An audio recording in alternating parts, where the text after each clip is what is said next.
जोंहा बिपिएफआ सिगाङावहाय 17 बोसोर रायजो खुंनानै बिथांमोना जोंनि सनितपुर डिस्ट्रिक्ट बिश्वनाथ डिस्ट्रिक्ट गहपुर हालामाव बिथाङा फैयाखै आरो जों बिथांखौ नुयैबायदि जानानै दङ। बिथांमोना जोंखौ माने जेबो हेल्प होआखै आरो बिथांनिफ्राय जों मोनसेबो मोनथाय मोनाखै।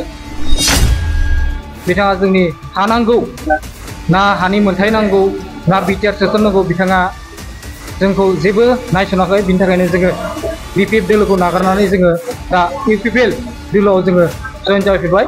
जौसेनि बारा जोङो सिगाङावहाय जोङो गोदो माने जोङो बिपिएफजों दङमोन। दा जोंहा जोंनि बे जा प्रमद सारनि जिहेतु जोंनि बे सनितपुर डिस्ट्रिक्टआव जिहेतु जोंहा हानि मोनथाय मोननांगौ जेनेबा जोंनि बिटिआरआ जोंना गासिबो जाजोबाखै। बिनि थाखायनो जोङो जिहेतु बे जा प्रमद सारनि जोंनि बे प्रमद सारनि जा इउपिपिएल हान्जाखौ जोङो मोजां मोननानै जोंनि बे सनितपुर डिस्ट्रिक्टनिफ्राय जोङो 100 जननि बारा जोङो दिनै जयेन जाफैबाय। जोंनि इउपिपिएलखौ मोजां मोननानै जोङो सिगाङावहाय जोङो गोदो माने जोङो बिपिएफजों दङमोन।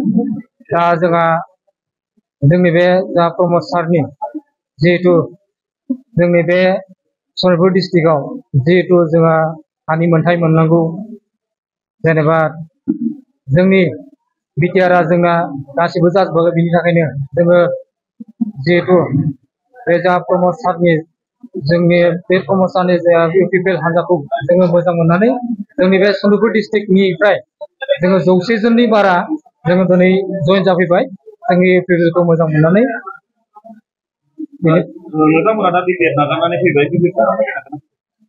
जोंहा बिपिएफआ सिगाङावहाय 17 बोसोर रायजो खुंनानै बिथांमोना जोंनि सनितपुर डिस्ट्रिक्ट बिश्वनाथ डिस्ट्रिक्ट गहपुर हालामाव बिथाङा फैयाखै आरो जों बिथांखौ नुयैबायदि जानानै दङ। बिथांमोना जोंखौ माने जेबो हेल्प होआखै आरो बिथांनिफ्राय जों मोनसेबो मोनथाय मोनाखै।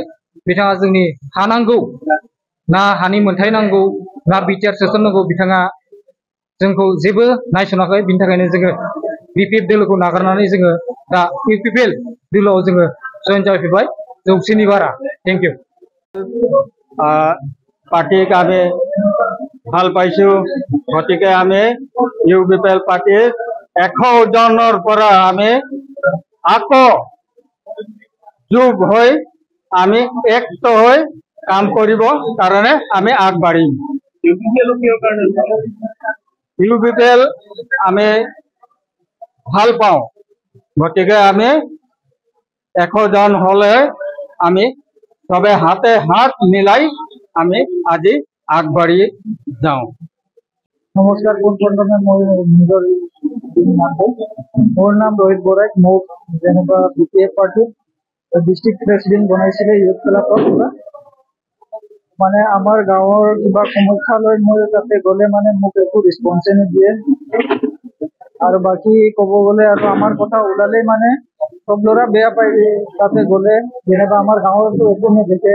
যেনিবা ৰাস্তা পদূলি পিছত আৰু আছে বহুত বিভিন্ন আছে এনেকৈ এইবিলাকৰ মানে একো ৰেছপন্সে নিদিয়ে আৰু আমাৰ ক'বলৈ গ'লে 100 জন মান আছে আৰু এতিয়া ইউপিপিএলত থাকিম আৰু ইউপিপিএল জইন হ'লো ইয়াতে থাকিম।